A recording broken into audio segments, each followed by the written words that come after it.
শুনুন, কখনো কোনো শহরে হারিয়ে গেলে সেই শহরের চা পান করতে কখনো ভুলবেন না।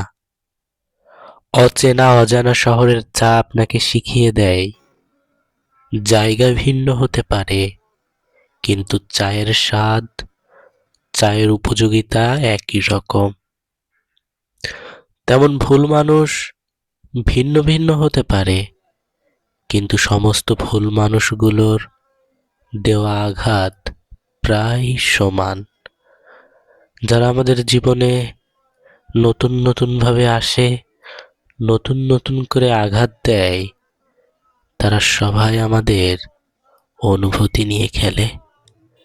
জীবনকে আমরা উপভোগ করতে হলে চায়ের শহরে মিশে যেতে হবে, চায়ের আড্ডায় মেতে থাকতে হবে।